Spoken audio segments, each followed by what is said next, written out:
para dónde vamos. Pero sí lo que se puede explicar, y lo que vamos a tratar de explicar aquí, es el supuesto enigma. Eso sí que lo vamos a hacer. Lo que vamos a tratar de explicar en esta clase, en este tratado, va a ser porque existen muchas razones y muchos motivos para la emergencia, la aparición de un fenómeno como Javier Milei. Son muchas, vamos a tratar de hacerlo lo más llevadero posible, pero hay que remontarse un poquito en el tiempo, ¿no? Entonces, quizá teniendo más claro de dónde venimos, cuál es el origen del fenómeno, quizá podamos entender mejor lo que se viene en el caso de que Milei consiga imponerse en las elecciones del 22 de octubre. Siempre nosotros los historiadores tenemos esa perspectiva, ¿no? Solo podemos saber para dónde va algo si sabemos de dónde viene. Entonces, por un lado, no vamos a explicar, no vamos a hacer prognosis, sino que lo que vamos a hacer es explicar el contexto en el cual aparece un fenómeno como Milei. En segundo lugar, casi que obvio, esto no es una apología de Milei, no es una invitación a votarlo, que se van a dar cuenta. Se van a dar cuenta que, en mi caso, bueno, no sé si se lo voy a explicar o si no se dan cuenta, Milei me genera tanto temor como el resto de las fórmulas que están en juego. O sea, no es que Milei sea una amenaza peor que las otras dos fórmulas. El tema es saber, en este contexto en el cual hay candidaturas que se nos están ofreciendo, cuál podría ser alguna que mereciera nuestra preferencia. Pero, como les digo, no estamos muy, o por lo menos yo estoy muy lejos de una candidatura que me entusiasme. Segundo, tampoco es una impugnación. Tampoco me interesa machacarlo a Milei como fenómeno ni como alternativa política. Tampoco es mi idea. La idea aquí es entender. Tratar de entender la naturaleza del fenómeno. Si entendemos la naturaleza del fenómeno, quizá podamos tomar decisiones adecuadas en este sentido. Pero lo importante es entender de dónde viene Milei, por qué aparece Milei. Porque actualmente vemos una tendencia general en la opinión pública, en las redes sociales, que es o bien exaltar a Milei o bien impugnarlo. No hay voluntad de entenderlo, y para entenderlo, por lo menos para quien se dedica a temas políticos, es un desafío muy interesante, un desafío muy atractivo, ¿no?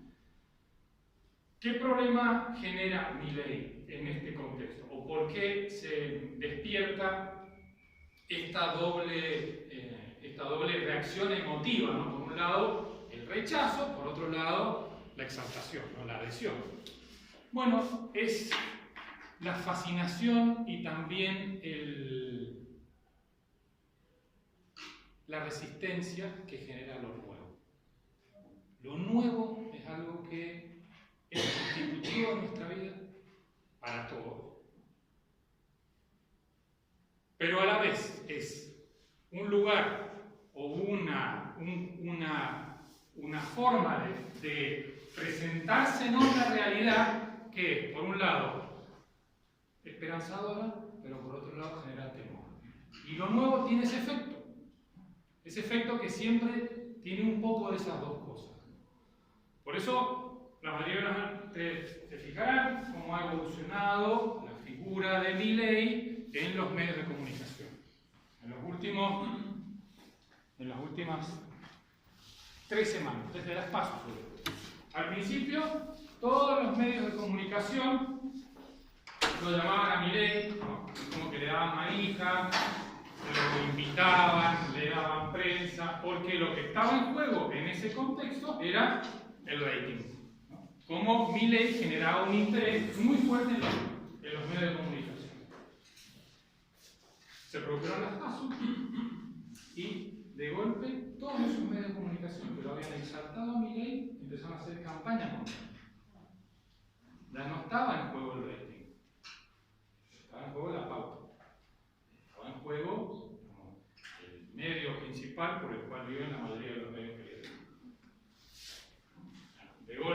pasó Milei de ser la niña bonita a ser la bruja, ¿no? Entonces, en ese sentido vemos que lo que se impone un poco en el contexto de la opinión pública son emociones y posicionamientos radicalizados, no del propio Milei, sino también de quienes interactúan con el tema. Bueno, quisiera empezar esta historia con un discurso que fue pronunciado hace 40 años.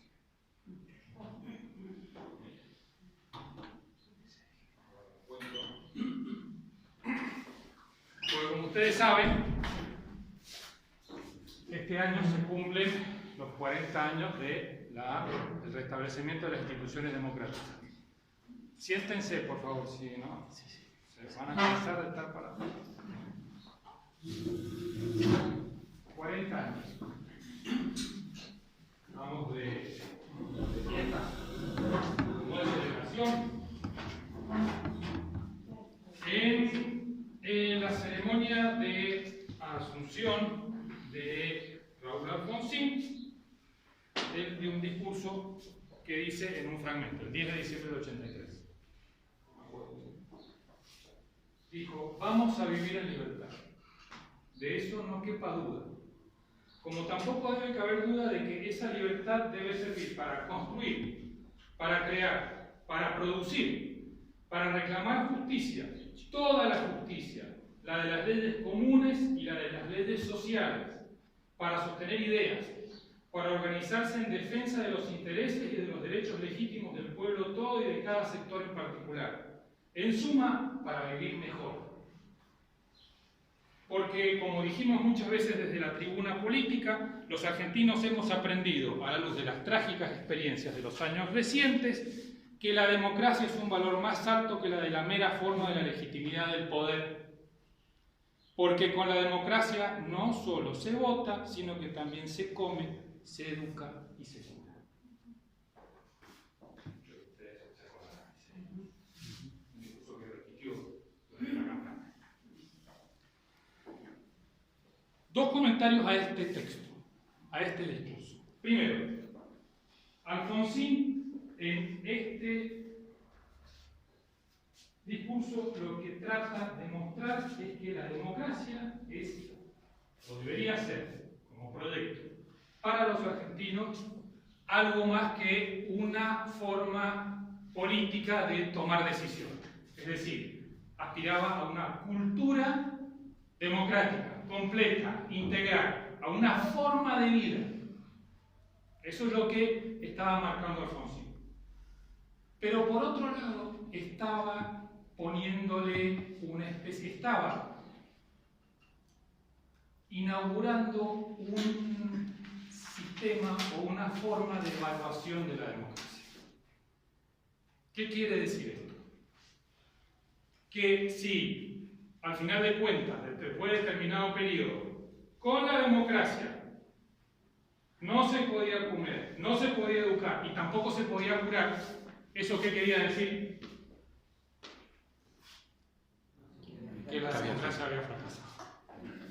Es tremendo esto, pero hay que entenderlo desde esta perspectiva. Como Alfonsín, en función de una pretensión de constituir a la democracia en una cultura, en una forma de vida de los argentinos, también estaba situando, estaba poniendo el criterio a partir del cual había que evaluar la democracia. No era un esquema, por así decirlo, humilde o de expectativas mínimas de la democracia, era de expectativas máximas de la democracia.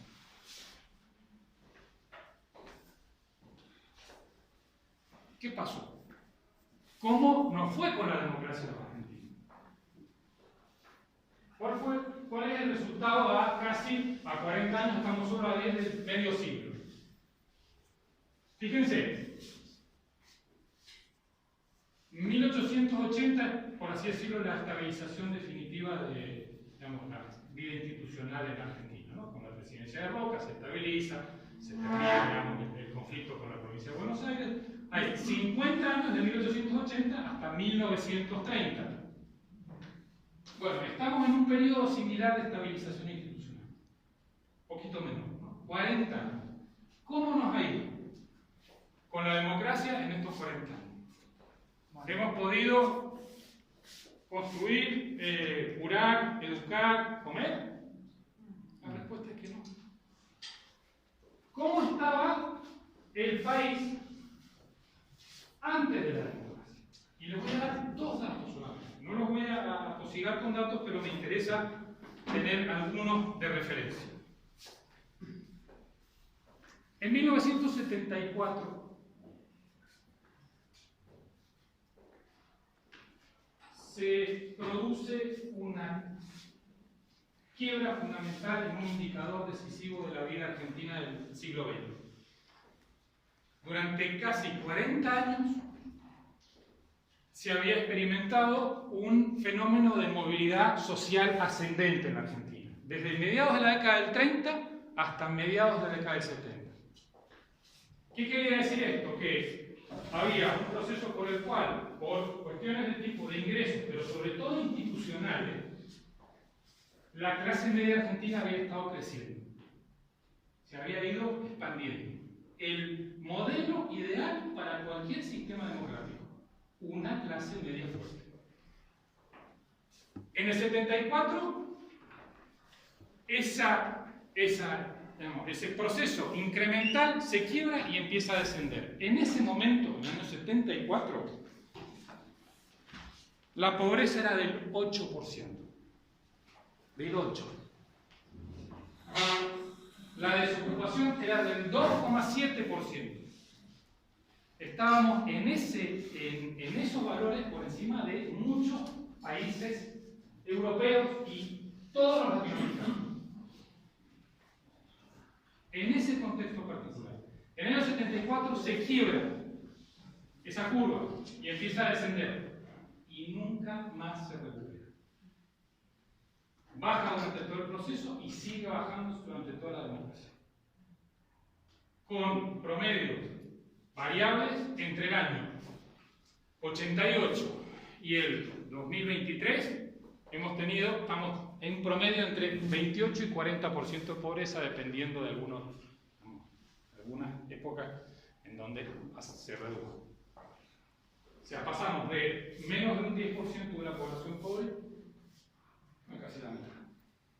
La registrada. La registrada, sí. Fíjense, esto es crítico, ¿no? En lo que hace a la población de 0 a 14 años, la pobreza es del 56%. O sea, el sistema político argentino es devastador en lo que hace a políticas de promoción de niñez y juventud. No nos metamos con el aborto, eso ya es perderse. Quedémonos solo en temas, digamos, de ingreso y de pobreza. 56%. Preguntan, ¿por qué gana Milei entre los jóvenes? Miren ese dato. Entre el año 1980 y el 2023, el PBI se ha mantenido estable, teniendo el peor rendimiento de los países de la región. Ganamos como país lo mismo que hace 40 años. Lo mismo. Con una diferencia crítica, que es que somos el doble de personas. Pasamos de 25 a 40 y pico millones, 44, 45 millones de personas. O sea, eso que supone un empobrecimiento brutal del país. Es brutal. No somos del todo conscientes de lo pobres que hemos pasado a ser. Como país, en lo que hace a la importancia internacional del país y también en la vida cotidiana que nos toca vivir todos los días. O sea, el argentino promedio es, por así decirlo, el doble de pobre que el del año 80.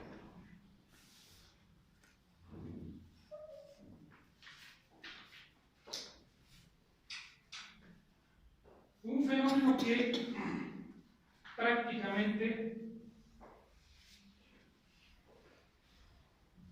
ha sido resuelto en la mayoría de los países. El tema de la inflación.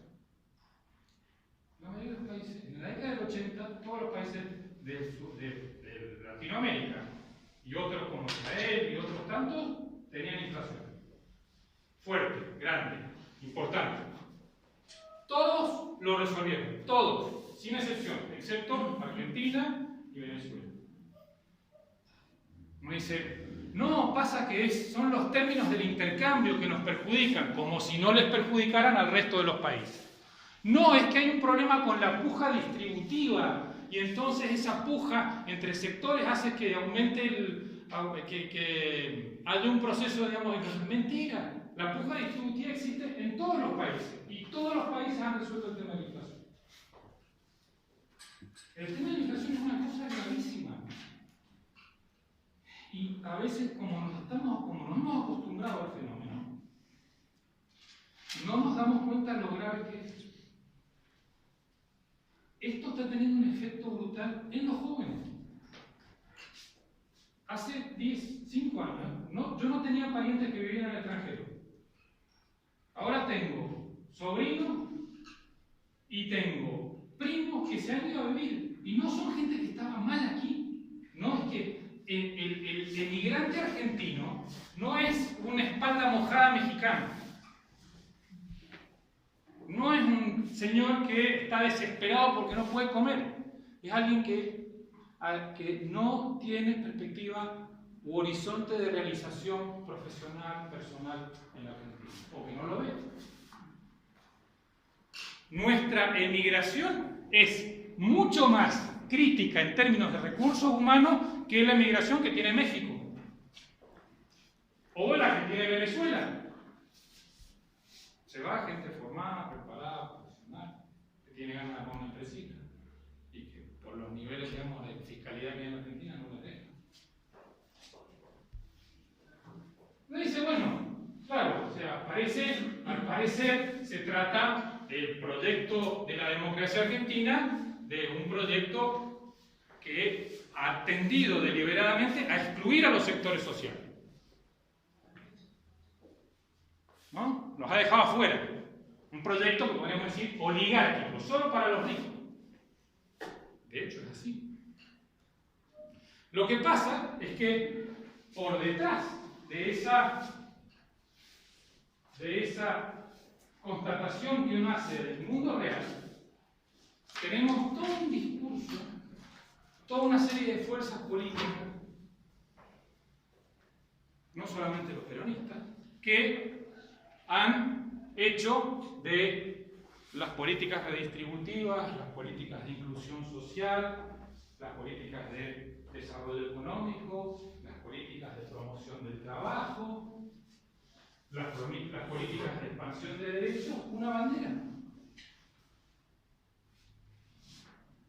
Entonces tenemos por un lado una Argentina real que cae en una Argentina para menos, una Argentina en donde se va estrechando, digamos, el universo de personas que pueden vivir bien y que tienen posibilidad de desarrollar un proyecto personal, familiar, laboral, empresarial, y después un discurso que viene desde hace mucho tiempo, casi un siglo, insistiendo sobre políticas de redistribución, promoción del trabajo, inclusión social, expansión de derechos,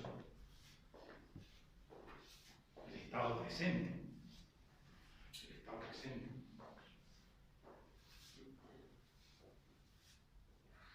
Por un lado, la experiencia vital indica una cosa. Por otro lado, el plano de los discursos, el plano de los mensajes, está en otra sintonía, muy diferente. Y, insisto, no es solo un problema del peronismo. No estamos hablando solo del peronismo.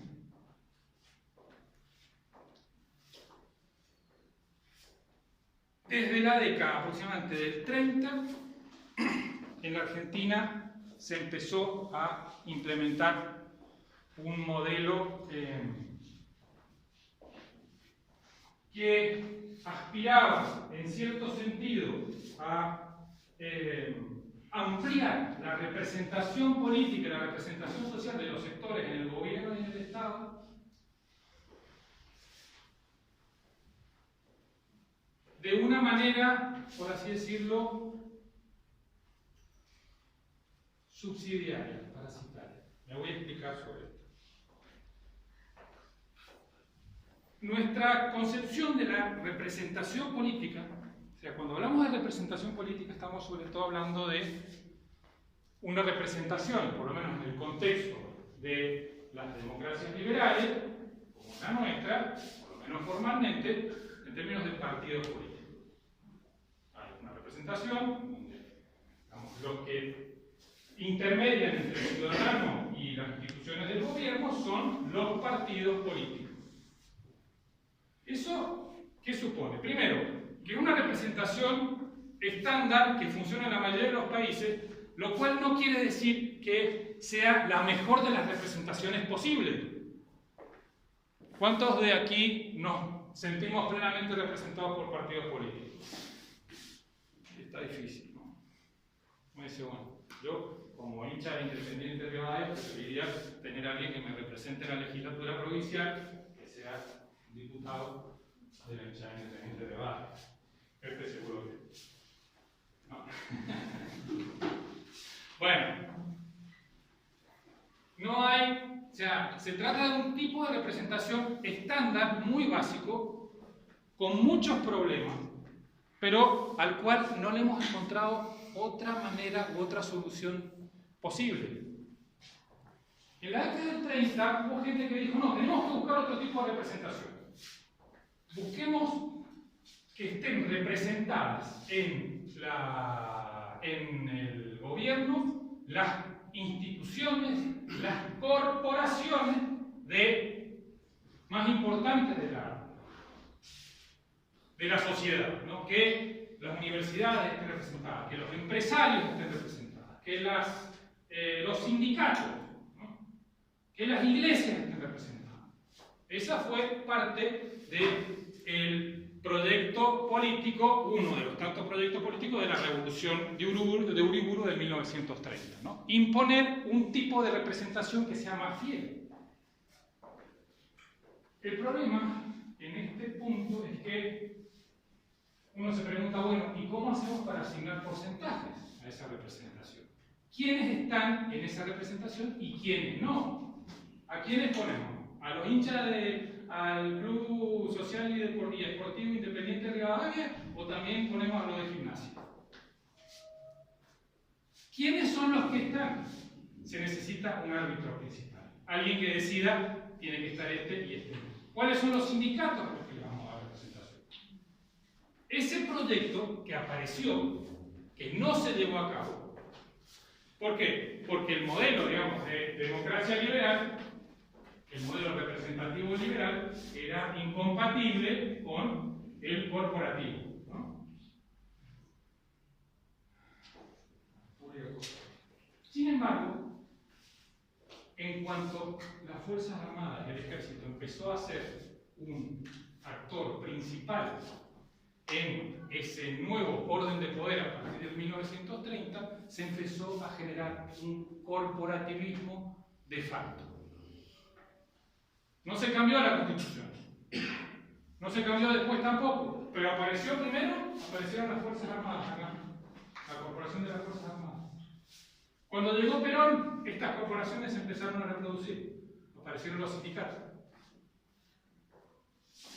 Se empezó a generar un sistema que en los hechos era una república liberal representativa, formalmente, pero en los hechos empezó a ser una república corporativa. ¿Qué suponía la inclusión de esas corporaciones aquí? Que no hubiera sido problema que estuvieran acá, pero estaban adentro del Estado. Se beneficiaban de los recursos del Estado. ¿Vamos bien hasta acá? Si no, me dicen y volvemos sobre la marcha. Si no se entiende, volvemos, con toda libertad.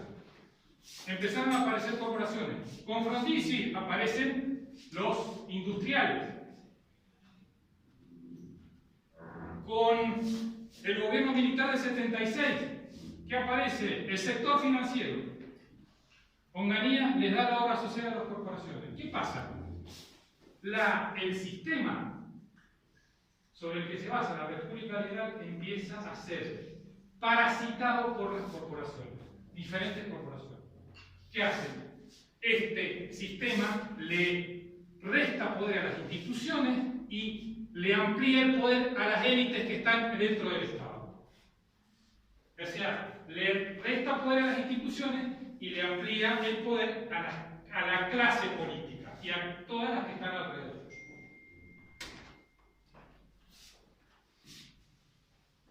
(1983) Ya tenemos un Estado corporativo. De hecho, de derecho sería ser una república liberal, pero tenemos toda esta gente que obtiene una serie de recursos privilegiados que provienen de los recursos públicos, pero que no tienen que dar cuenta por eso. Aquí ya tenemos los industriales, el sector financiero,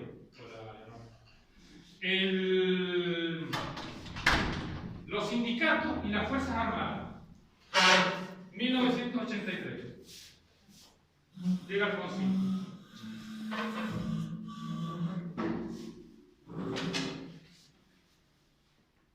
¿Qué hace Alfonsín? Dice, yo lo que necesito es recuperar el poder del Estado liberal, el Estado democrático liberal. Y por eso tengo que pelear contra las corporaciones. ¿Y qué hace? Le declara una guerra a todas las corporaciones, a cada una de ellas. Recordemos, para agregarlo, que fuera de este esquema se había creado una corporación principal, fundamental para la vida del país, que era la del campo. Desde el 45, esta corporación financia esta sin que no haya ninguna reciprocidad en ese sentido, excepto periodos muy determinados. La principal corporación económica se queda fuera del negocio. Solo es la financista. Alfonsín, ¿qué hace? Voy a pelear contra las corporaciones. Y le voy a declarar una guerra a todas las corporaciones. Fuerzas Armadas, sindicatos, empresas y también la iglesia. Sector financiero también. ¿Cuál era el modelo de Alfonsín? ¿Por qué? ¿Con qué respondía Alfonsín a este modelo corporativo de origen peronista, pero desarrollo militar y también radical? Con el modelo socialdemocrático.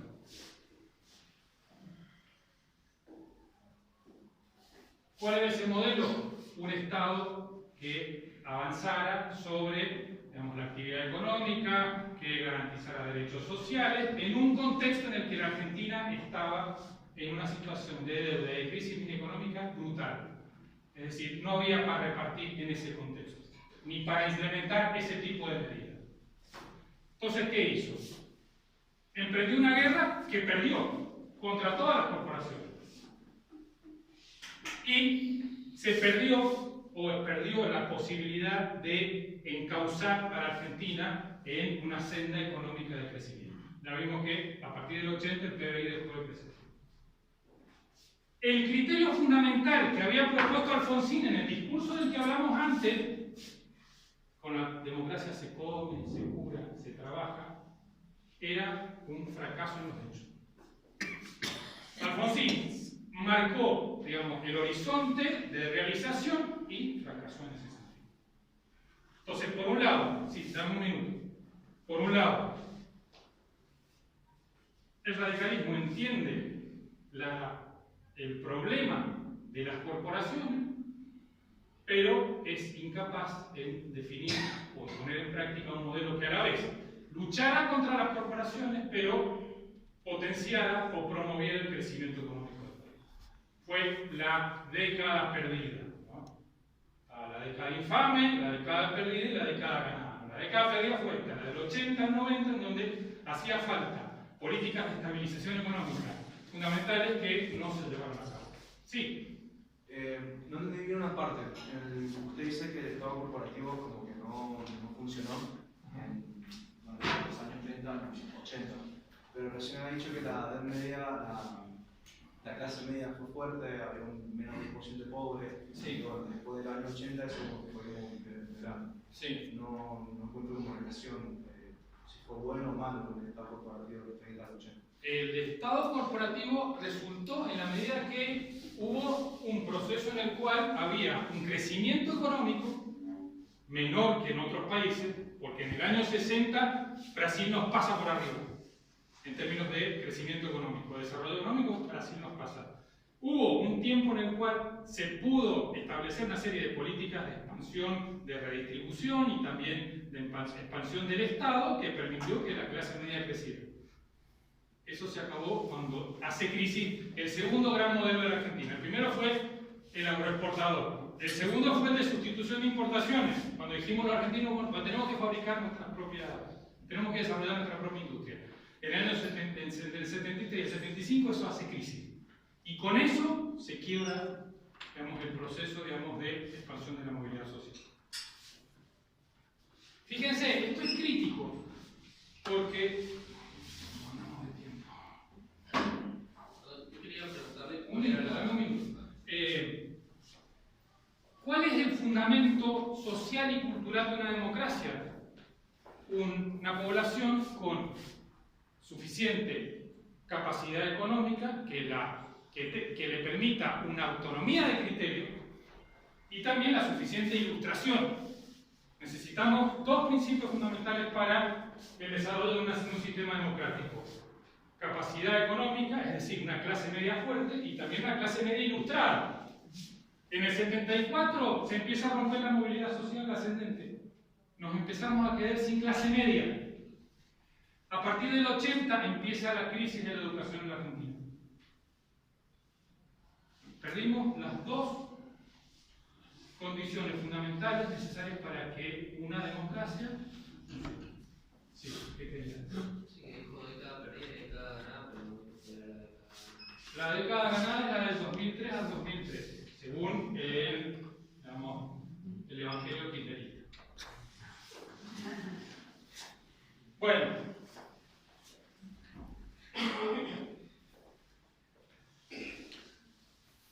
el radicalismo en el 89 tiene que adelantar, ustedes saben, la entrega, Alfonsín tiene que adelantar la entrega del poder. Y es un partido que después de eso no se terminó de recuperar en términos, digamos, de un partido nacional con una proyección suficiente como para asumir la conducción de un proyecto nacional acorde con el país. Cuando volvieron en el año 99, volvieron de la mano de una alianza. Pero queda en el radicalismo supuso, y esto es importante porque muchas veces no lo vemos claro, el radicalismo supuso una enorme esperanza para la Argentina cuando gana en el 83. Tuvo la capacidad de concentrar un nivel de expectativa que solo aparecería muy poquito después de la experiencia radical. Por eso, esa expectativa, que fue tan grande, que fue tan fuerte, provocó una desilusión profunda, una frustración muy grande, que afectó al propio radicalismo. En el 89, los únicos que estaban realmente entusiasmados con la victoria de Menem eran los militantes del menemismo. No se dio ese fenómeno de vuelta, digamos, de una especie, digamos, de expectativa respecto de las posibilidades que traía el nuevo gobierno. La década del menemismo fue una década que fue muy exitosa en determinados aspectos y muy frustrante en otros. Por un lado, hay una estabilización económica, empieza a crecer de nuevo el país. Este sistema, digamos, de corporaciones, con el menemismo, hace que una de las corporaciones desaparezca. ¿Cuál es? Las Fuerzas Armadas salen de la corporación con el menemismo, no con Alfonsín. Con Alfonsín habían sido un factor determinante de gravitación en términos de imponer condiciones al gobierno. Tenemos que tener en cuenta también que durante el gobierno de Alfonsín le tocó gobernar con cualquier cantidad de factores en contra. Estamos Las hablando... Fuerzas Armadas, el peronismo, tenía todo en contra. ¿Cuántos intentos de golpe de Estado que hubo. Sí, ahora. Imposible gobernar en esa forma. Eso es cierto en el sentido de que Alfonsín buscó una confrontación con todas esas corporaciones. Y lo que tendría que haber hecho es, con el diario del lunes, privilegiar algún tipo de confrontación, que es lo que nos está pasando ahora mismo. Estamos en una misma situación que, en cierto sentido, estamos en la misma situación que Alfonsín. Pero ya vamos a llegar a eso. Entonces, ¿vamos bien hasta acá? ¿Se va entendiendo? ¿Se están aburriendo mucho? Bien, entonces, ¿qué pasó? Durante el periodo, por así decirlo, marcado por el menemismo,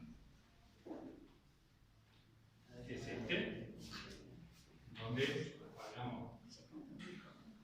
hubo una serie de aspectos que se regularizaron, se pudo vencer a la inflación. Recordemos, lo que decía Alfonsín del programa de estabilización de Menem al principio. Decía, es un programa que ha tenido éxito, pero que tiene un costo social altísimo. Sí, tenía razón. Pero en el largo plazo, la inflación es demoledora, es destructiva. ¿Qué es lo que estamos viendo ahora? Nuestra sociedad está mucho más afectada por la inflación que la sociedad de la hiper del 89. Dependemos mucho más del mercado ahora que hace 40 años, de 30 años, perdón. Es muy diferente porque, yo me acuerdo cuando empezó el proceso inflacionario fuerte en el 86, uno decía, bueno, en la calle dejaban de andar autos. Había menos autos, uno veía menos autos por la calle. Ahora lo que se advierte es que los autos siguen siendo lo mismo, pero el impacto que está teniendo económicamente en los bolsillos de la población es brutal. Dependemos mucho más del mercado de lo que dependíamos hace 30 años. Entonces, 2003, fase crítica para el sistema político argentino. De alguna manera se genera una especie, digamos, de crítica brutal, de impugnación general al sistema. Que se vayan todos. Que no queden unos solos. En ese contexto, la sociedad argentina sufrió una especie, digamos, de ataques de pánico con razón. O sea, parecía que todo se derrumbaba, se venía abajo. No había, digamos, al parecer no había ningún horizonte de esperanza que permitiera pensar que era posible una estabilización económica, política, etc. Por lo tanto, el kirchnerismo, primero Duhalde, después el kirchnerismo encontró una sociedad aterrorizada que le firmó un cheque en blanco. En el 2003,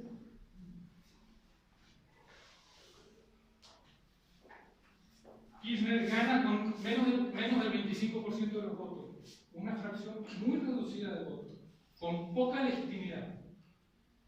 Por otra parte, en un contexto en donde todo el mundo está aterrorizado pensando que, digamos, está dispuesto a firmarle un cheque en blanco a cualquier poder político y por lo tanto darle, digamos, rienda suelta en cualquier programa de estabilización política o económica.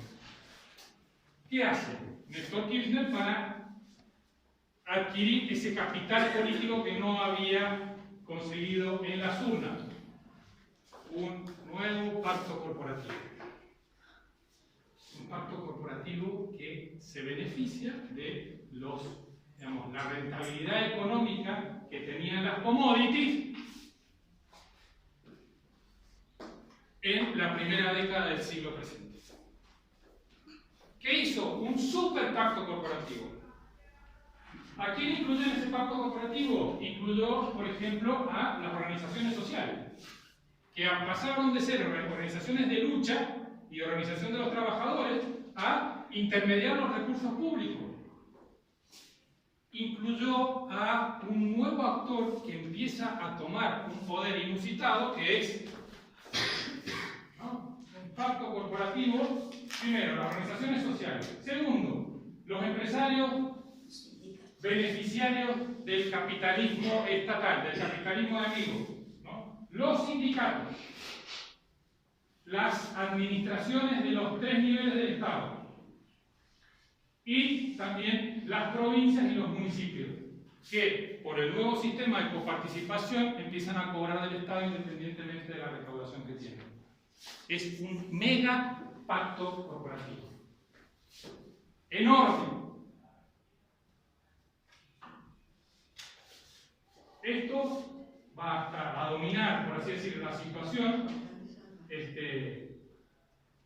política y económica del país hasta el año 2015. Vamos a ver que va a seguir. Porque en el 2015 lo que se produjo fue un agotamiento de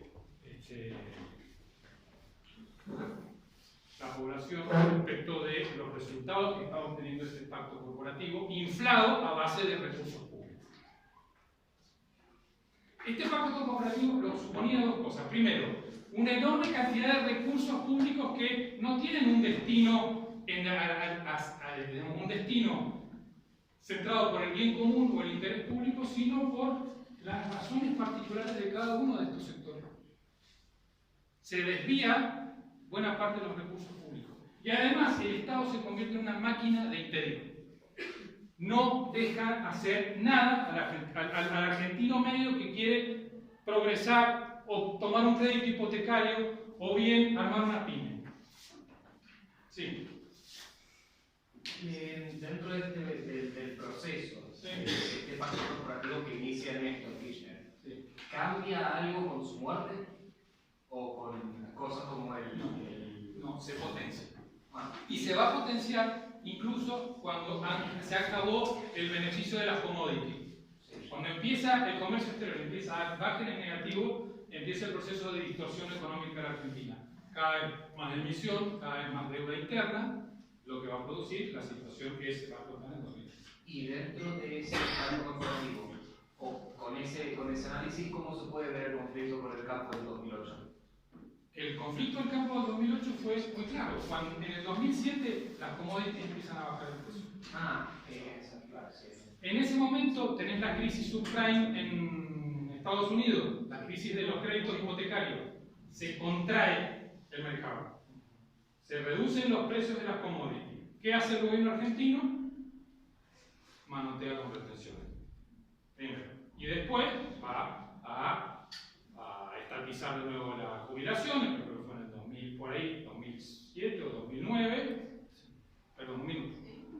Y después va a manotear YPF y así. O sea, va a ir manoteando cajas que les van a servir para mantener este esquema que cada vez se va a volver más gravoso y que va a tener una perspectiva o una visión de desarrollo absolutamente cortoplacista. Es escaparse, huir para adelante. Desde el 2007-2008, el kirchnerismo lo que ha hecho es huir para adelante, ¿no? Generar cada vez un volumen cada vez más grande de Estado, captar la mayor cantidad de recursos para alimentar este sistema. Sí. Le hago una consulta. Usted está hablando de un pacto cooperativo. Corporativo. Corporativo entre los sindicatos, discúlpame. Pero los sindicatos toda la vida apoyaron a los gobiernos justicialistas y menemistas y kirchneristas y toda la vida.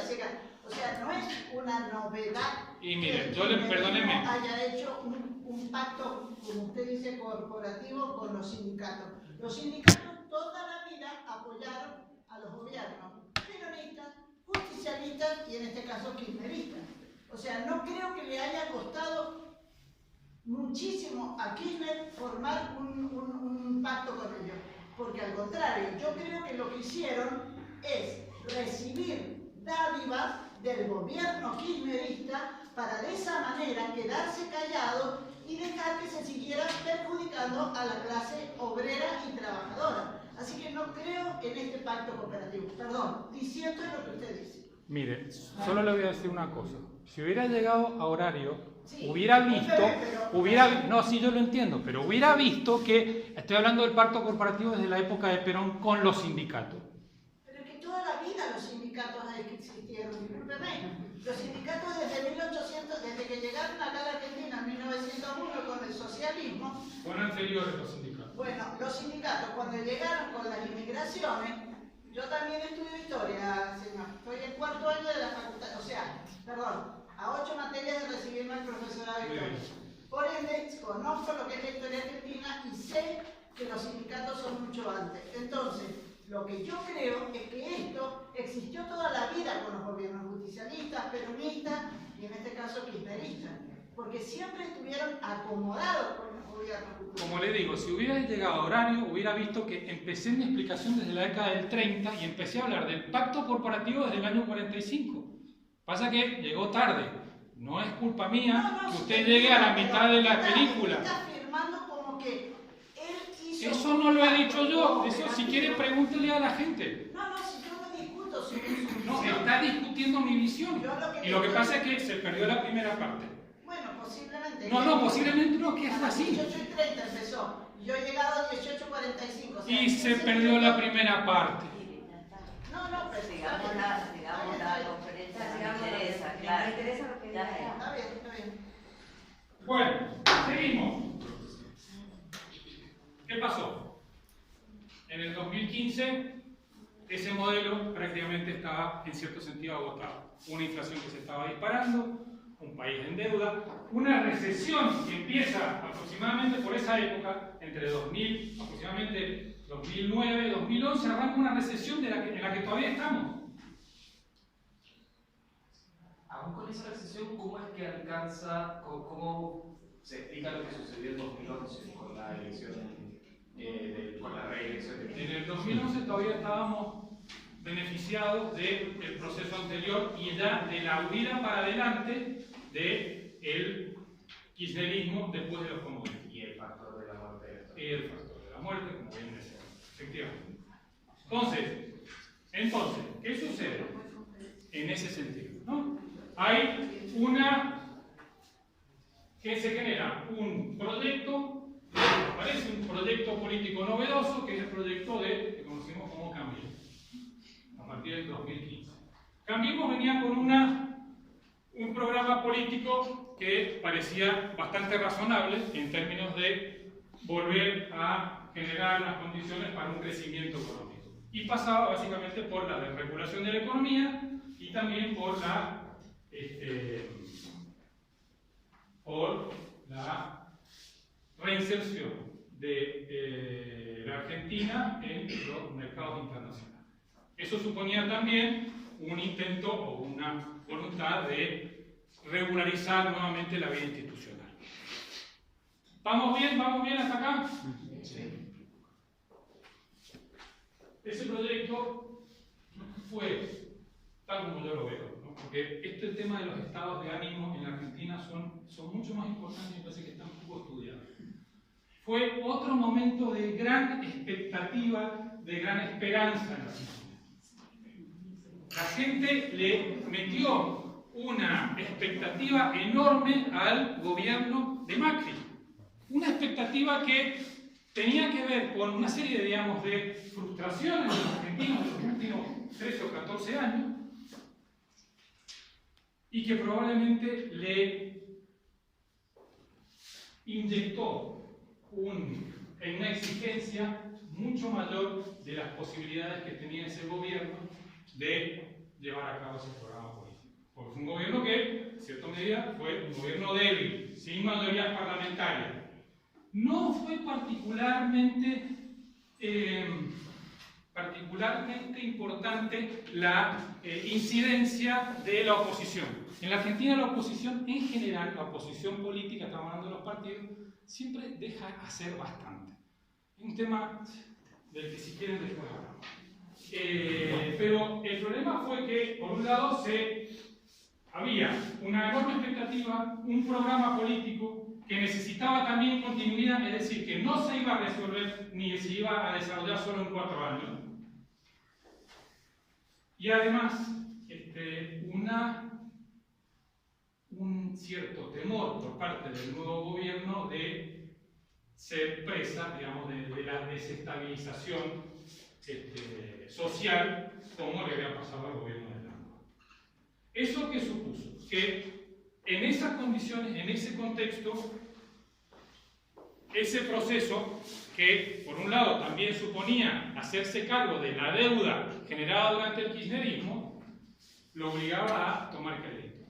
Lo que finalmente lo que sucedió fue que a partir del 2017, después de que gana la legislativa, empieza un proceso, digamos, de deterioro de la situación económico-financiera, que hace que Macri tenga que finalmente pedir un crédito para pagar deuda heredada.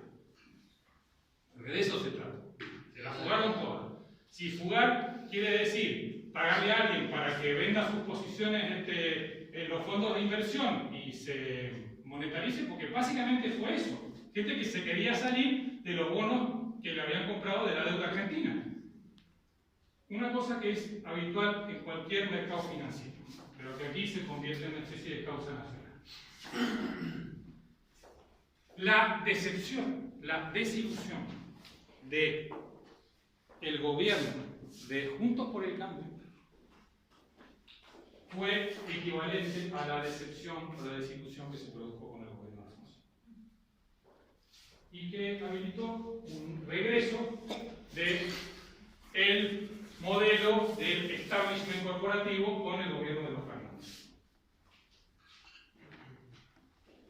Por un lado, una oposición, una fuerza política alternativa que queda, por así decirlo, muy afectada en términos de expectativas y también de apoyo social. La militar, digamos, el fenómeno del 41% en la primera vuelta fue un fenómeno que ya hubiera necesitado un proceso de consolidación que finalmente no se dio.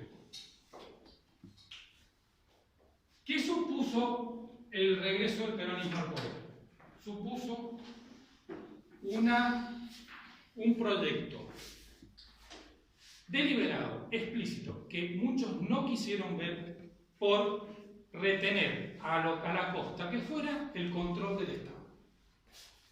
Ya no se trató de otra cosa. Si ustedes se fijan, la campaña de 2019 fue de las campañas electorales más tristes que yo haya visto en mi vida. Una tristeza brutal. No solamente por el lado del discurso oficialista que decía no vamos a volver atrás, no vamos a volver atrás, no vamos a volver atrás, y los otros que estaban pidiendo asado y llenar la heladera. Digamos, el nivel, digamos, de potencial simbólico que tuvieron esas elecciones fueron brutalmente deprimentes. Fue una elección esencialmente triste que no generó expectativas en nadie. Es importante el tema de las emociones y también de los estados de ánimo. Un minuto.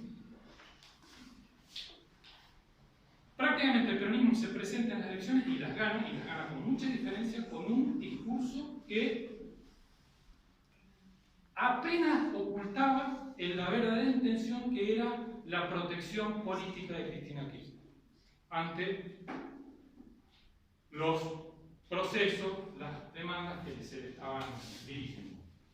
Básicamente fue una defensa política de una situación jurídica. Y ese fue el objetivo, la agenda oculta del gobierno Fernández y Fernández. ¿Qué hizo cuando llegó Alberto Fernández al poder? Potenció este ejemplo. Lo engordó. ¿Qué hizo? ¿Cuál era la idea? Incluir la mayor cantidad de corporaciones dentro del Estado de tal manera de garantizar un control del poder sin edil, sin limitación. ¿Y qué hizo Macri con las corporaciones? Mira, Macri lo intentó, digamos, ¿qué hizo Macri? Hizo cosas, pero hizo poquitas cosas.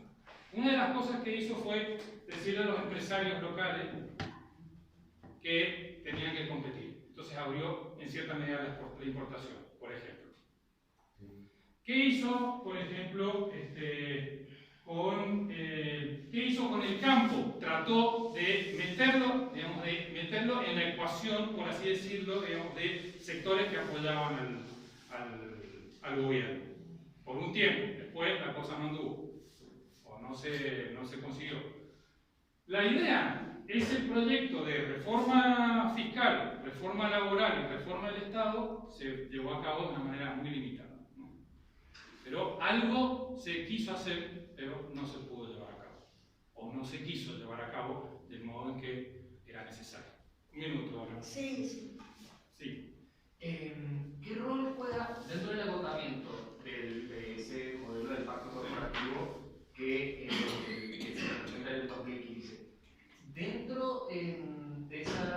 ecuación cómo entra la partición de Sergio Massa alejándose del kirchnerismo y la división entre Unidad Ciudadana y... Ya vamos a llegar a Massa, ya vamos a llegar a Massa.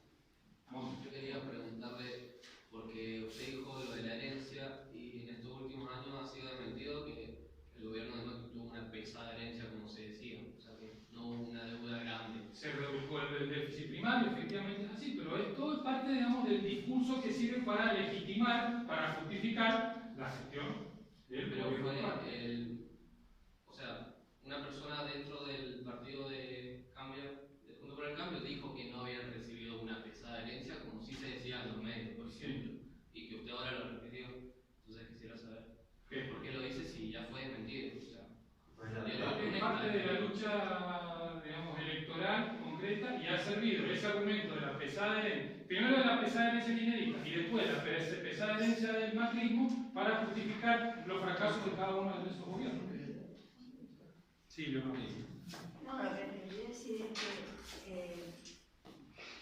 Macri creyó que haciendo una política paso a paso, la cosa iba a ir mejor, en lugar de hacer una política de shock. Que tenía sus riesgos altísimos esa política de shock, porque también hay que entenderlo en ese contexto. O sea, a ver, Macri en ese sentido hizo una opción que le pareció la más razonable. Ahora nosotros, de nuevo, con el diario de lunes decimos, no, tendría que haber metido todas las renovables. Sí, sí, claro. Eso hubiera sido un programa más difícil y también, aunque, vamos, es cierto que, como decía Maquiavelo, la crueldad hay que aplicarla desde el principio, con la mayor potencia posible y por el menor tiempo posible, ¿no? Se le falló ahí la cláusula maquiaveliana, ¿no?, de aplicación, digamos. También tuvo en contra con el costumbre todos los factores. Sí, pero yo creo que esos factores no incidieron de una manera decisiva como muchos los reparos y los cuidados que tuvo el gobierno en tomar decisiones. Los gringos son muy fuertes por algo, son millonarios ahora y aquí tienen un poder. Estoy de acuerdo, pero había que armar una secuencia de enfrentamientos con el corporativismo, que es lo que está fallando ahora mismo. ¿Qué rol toma el...? Espera, dame un minuto que sigo y después, si querés, volvemos. Bueno, otra decepción enorme, ¿no?, con el tema, digamos, de Cambiemos, que se genera un nuevo pacto corporativo que es mucho más grande, mucho más amplio, con una inflación del 130%, con unos resultados económicos que son devastadores, que son brutales. Entonces, vamos al periodo 2019-2021. ¿Qué pasa acá? El gobierno está seteado en un sistema, digamos, de promoción y ampliación del pacto corporativo. Ese programa se da durante todo el gobierno y se potencia todavía más con la cantidad, primero el gabinete, el ministerio, la gestión de Massa y la candidatura presidencial de Massa. Massa es el candidato privilegiado del establishment, de esta relación de poder. Empresarios, sindicatos, obras sociales, administraciones públicas, gobiernos provinciales y gobiernos municipales. Los medios de comunicación, si quieren. Los medios de comunicación. ¿Qué pasa con la oposición durante todos estos años? La oposición había ganado un capital político muy fuerte, estoy hablando de Juntos de Cambiemos en ese momento, al final del periodo cuando consiguen aumentar esos porcentajes en la primera vuelta, en la que finalmente son derrotados, ¿no? Pero prácticamente esa oposición que había ganado un capital político muy fuerte, primero lo dilapida asumiendo puntualmente todas, digamos, las medidas que toma el gobierno durante la pandemia. En ese momento en donde los derechos humanos de los argentinos fueron vulnerados de una manera brutal, se impuso un estado policial que controlaba a la gente a unos niveles increíblemente, con una liberalidad y con una discrecionalidad brutal. La oposición no estuvo, no participó.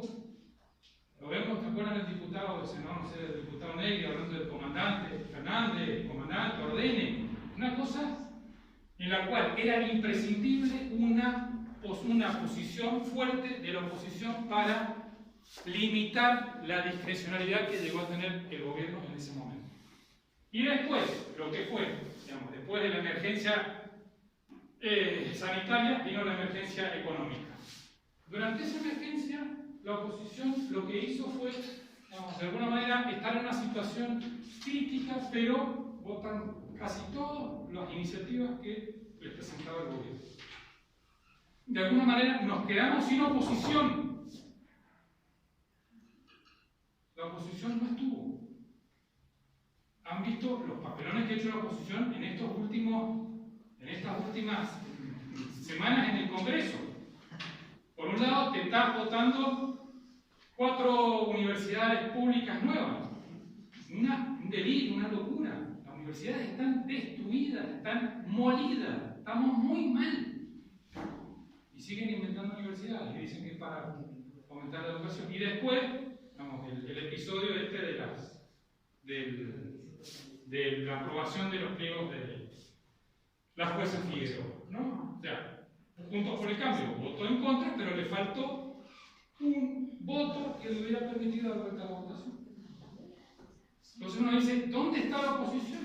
¿Qué entidad tiene esta oposición? Una oposición que aparte está todo el tiempo, digamos, mostrando una tensión interna entre sus facciones componentes. No vamos a apoyar ganancias, estamos esperando que el Massa nos mande la baja de ganancias, estamos esperando que el Massa mande el proyecto. Y cuando manda el proyecto, votan todos en contra. ¿No dice? Ahí hay un problema serio que tiene que ver con la cohesión ideológica y también el disciplinamiento interno de cualquier fuerza política. Entonces, peronismo, Massa, Fernández, lo que quieran, partido del establishment, absoluto. La oposición, que durante 4 años no asumió ni desarrolló ese capital político que había ganado a final del 2019. ¿Quién aparece? El Peluca.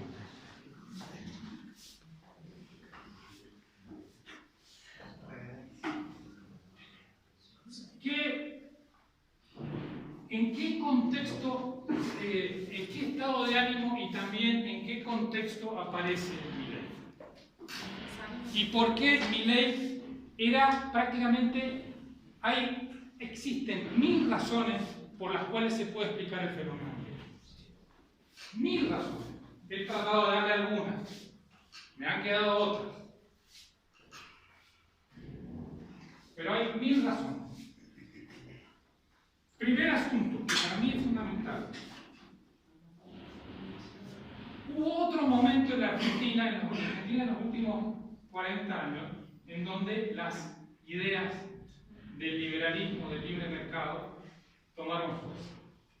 Y hay gente del auditorio que no me va a dejar mentir en ese sentido, ¿no? Y de la cual, en cierto sentido, fuimos parte, ¿no? Que fue a fines de la década del 80, a principios del 90. Cuando aparecieron formaciones políticas como la UCD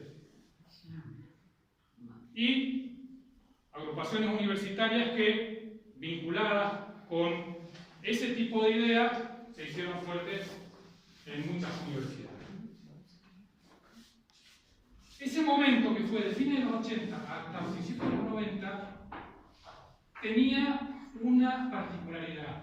Formaba parte de un mundo en general que estaba mirando la destrucción, la demolición del muro de Berlín y la caída de los regímenes socialistas europeos. ¿Qué llevó acá a la Argentina? Necesitamos hacer un camino, es preciso que la Argentina retome el camino del crecimiento, la senda de crecimiento a partir de la desregulación del Estado, la promoción, digamos, de una economía de mercado. Eso apareció de una manera muy fuerte, pero era un fenómeno externo, venía de afuera.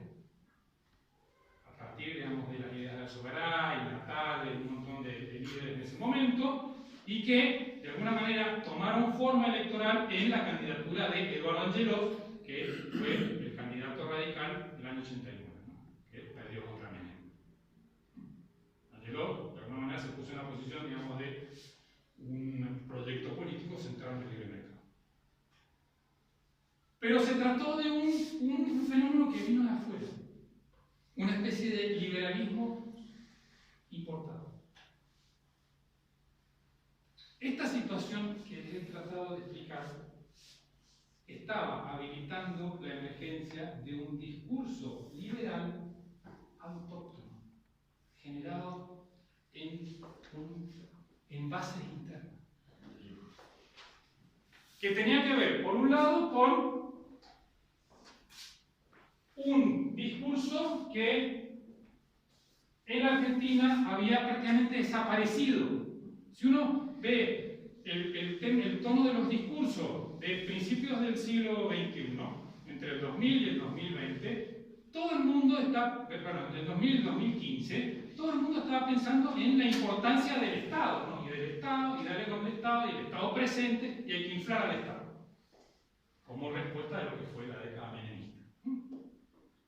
Aparece un discurso movilizado por una persona en concreto, que es Javier Milei, un economista con experiencia en el sector privado, también en el sector público, fue asesor de Scioli, fue asesor de la Corporación América, de Urnequian, ha hecho consultoría, hacía análisis económico y prende en un contexto de comunicación que es particularmente frecuentado por los jóvenes, que son YouTube y las redes sociales.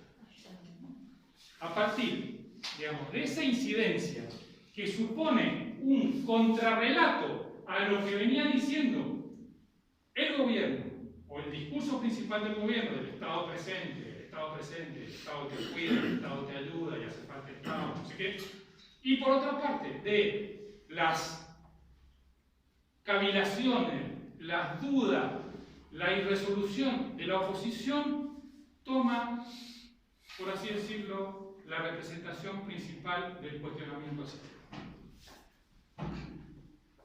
Lo toma, se queda con él. Genera un movimiento que al principio está reducido a las redes sociales, pero después empieza a tomar forma en términos políticos, de una manera muy precaria, de una manera en la que las élites que se van, o los dirigentes que se van incorporando, los militantes, tienen unos perfiles que uno dice, Vidal de Moa, Ramiro Marra. Pero es, a ver, no es, a ver, para decirlo de una manera,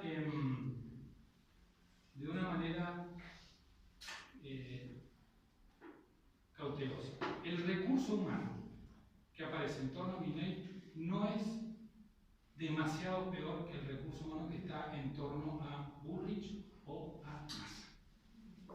No lo es. Y tiene este aspecto fundamental de la fuerza nueva, ¿no? De un emergente que lo que hace es como le pasó a Irigoyen cuando ganó las elecciones del 16. Todo el mundo se le fue a pegar, o lo que le pasó a Perón en el 46. Cuando había un fenómeno novedoso, todo el mundo se quiere pegar, todo el mundo se quiere subir. Una cantidad, digamos, de élites conservadoras, o del Partido Conservador, del Partido Autonomista Nacional, terminaron en el radicalismo. Del mismo modo que los viejos radicales irigoyenistas terminaron en el peronismo. Lo que sucede con estos fenómenos, y eso de alguna manera para contrarrestar esta idea de que si viene Milei no va a tener gente para, o cuadros para completar, sí los va a tener, y va a ser un carnaval todo eso. Como fue un carnaval el 46 o como fue un carnaval el año 16,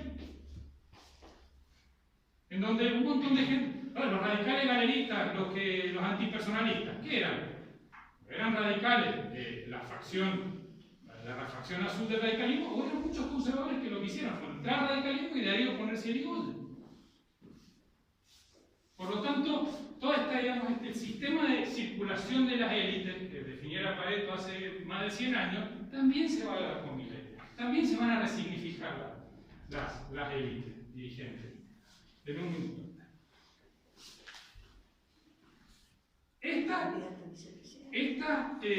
Este fenómeno, que es, por un lado, una especie de liberalismo o pensamiento del libre mercado generado internamente, que se apoya en sectores juveniles que necesitan expectativas, necesitan horizonte, y nadie se lo está dando. Nadie se lo está dando. El único que se lo está dando es Milei. Si quieren les paso unas cosas que escribí hace poco que salió publicado sobre este tema. Siguen pensando que el voto a Milei es el voto bronca. No, el voto a Milei es el voto de la esperanza. Una esperanza que los otros partidos, las otras formaciones no les dan. Massa opera con el miedo. Está metiéndole miedo a la gente. Miedo de que van a perder cosas. Mucha gente que está escuchando ese discurso dice, ¿perder qué? ¿Qué voy a perder? Soy un repartidor de Rappi. ¿Qué voy a perder? ¿Qué puedo perder?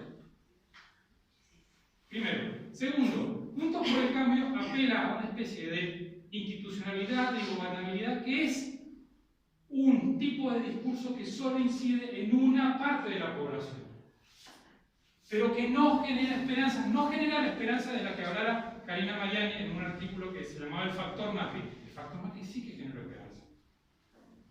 Bullrich no alcanza a generar esperanza. ¿Es una esperanza irracional? Puede ser.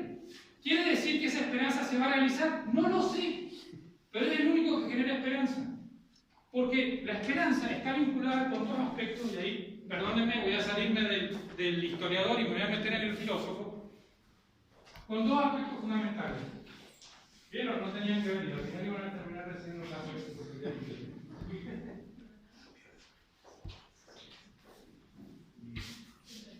Santiago Coadro una vez dijo una cosa muy interesante.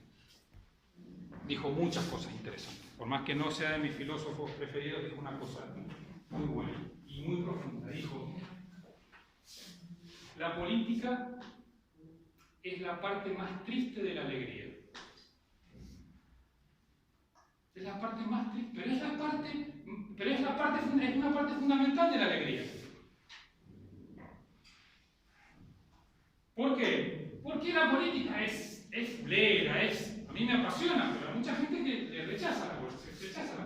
Pero la política es fundamental para tener una base mínima para que todos tengamos un poquito de alegría. Por eso dice, es la parte más triste de la alegría. ¿Y por qué es tan importante la alegría? Por dos cosas principales. Primero, porque es una especie universal humana. Necesitamos la alegría como componente de la felicidad. Primer asunto. ¿Cuáles son los principales componentes de la felicidad? Primero, la paz y segundo, la alegría. ¿Qué formas de alegría conocemos? Y ahí me voy a correr de Coadlo y me voy a meter con Baruch Spinoza, un filósofo del siglo XVII, un genio, un divino total. Estaba medio loco, pero era un divino. Y decía, hay dos tipos de alegría. Una es la alegría del don, del regalo. Cuando recibimos algo sin esperarlo. Que es una alegría muy humana y muy necesaria. Cuando nos regalan algo, y nos regalan, a todos nos regalan todo el tiempo muchas cosas. Nos regalan, la gente que nos quiere nos regala cosas. Nos regala el amor. Es fundamental. Para que seamos alegres, es fundamental, por tener alegría es fundamental que nos regalen cosas. El problema es cuando la alegría solo se compone del regalo. Y eso es lo que el peronismo ha tratado de implementar. Una alegría por el regalo. Una alegría por la dádiva. ¿Qué pasa? Cuando uno empieza a depender de ese regalo, de esa dádiva, deja de ser alegría y se convierte en un mendigo. Esa especie de sistema de reparto permanente lo que hace es generar dependencia. Entonces, otra vez a unos amigos les propuse la idea de que la Argentina es una especie de ejército policlasista de mendigos y se rieron mucho, pero para mí es así. Somos un ejército policlasista de mendigos. Están los de las organizaciones sociales, los de los sindicatos, los de las empresas, los de los medios de comunicación, los empresarios grandes también están todo el tiempo pidiéndole cosas al Estado argentino peronista. Bueno, ese es un tipo de alegría.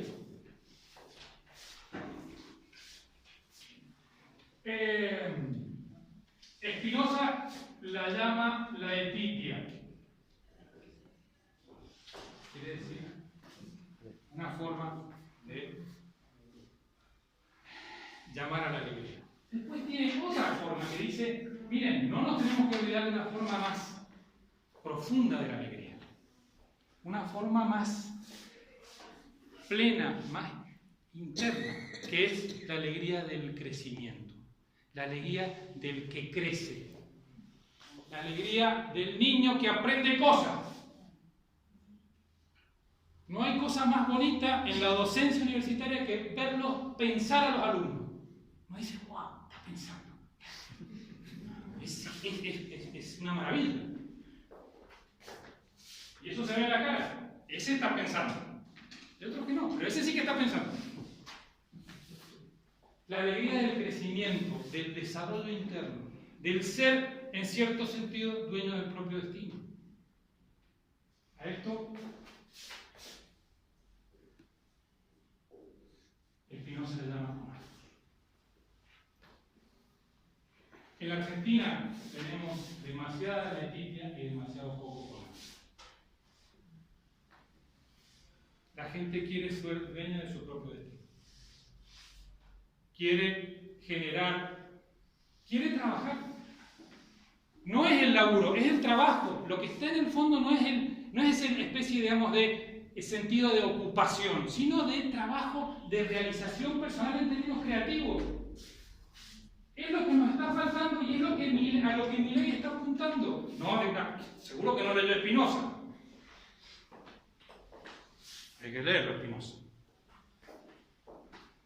Pero esa idea, digamos, de el ser dueño de la propia vida, el desarrollar un proyecto personal, el experimentar la plenitud del crecimiento, del que crece, que se manifiesta, por ejemplo, en formar una familia o en formar una empresa, es el tipo, digamos, de impulso vital al que está apuntando Milei sin saberlo y sin conocerlo. Y quisiera terminar con esto. Discúlpeme, ha sido larguísimo esto, me he pasado no sé cuántas horas hablando, media casi. ¿Por qué es importante entonces? ¿Por qué es importante o cómo se explica la emergencia de este fenómeno que es Milei, que no sabemos para dónde tira, ni qué va a hacer, ni cómo se va, si tiene herramientas como para generar ese espacio de crecimiento personal de la vida? No lo sabemos, pero es algo que se está manifestando en términos de demanda, de exigencia, y se está expresando en términos de demanda y de exigencia de la gente joven y de los que se quedaron afuera del sistema, los que están afuera del sistema. ¿No vieron el video el corte, el clip que hicieron de la entrevista de Fantino a Massa, ¿no? Vos dijiste que los argentinos tienen los huevos explotados de vivir en el barrio, ¿no? Pero ¿quién les va a hacer la calle? ¿No? ¿Quién va a ser el mercado? Y lo que dijo Fantino es muy sencillo, dijo, sí, pero no se lo han hecho en 40 años. Es así de sencillo, o sea, en determinado plano, digamos, de la especulación o de la racionalización del voto, hay una racionalidad profunda que está vinculada con las emociones, pero también tiene que ver con un sistema que no les da nada a mucha gente. No les da nada. A los jóvenes no tenemos ni para crédito hipotecario. El único país que no tiene crédito hipotecario, no sé si se dan cuenta de eso. Es tremendo. Para quien quiera ser propietario, para quien quiera tener un bien propio, no tiene la posibilidad, no tiene ninguna chance. Solo, en los últimos 20 años, solo unos poquitos años con Macri. Después eso se acabó. Y nadie, en ninguno, por lo menos ninguno de los tres candidatos, está apuntando a esto, a generar las condiciones necesarias para que haya un crédito hipotecario, para que la gente sea, si quiere serlo, que sea propietario. ¿Usted dice Bueno, que Milei tampoco? ¿Cómo? ¿Usted dice que Milei tampoco? Él tampoco, no lo estoy diciendo. No sé si es porque precisamente quiere desregular todo y que haya, digamos, la estabilidad económica permitirá eso, probablemente esté pensando en esa posibilidad. Bueno, les agradezco mucho la atención, el interés, y si quieren charlamos un rato sobre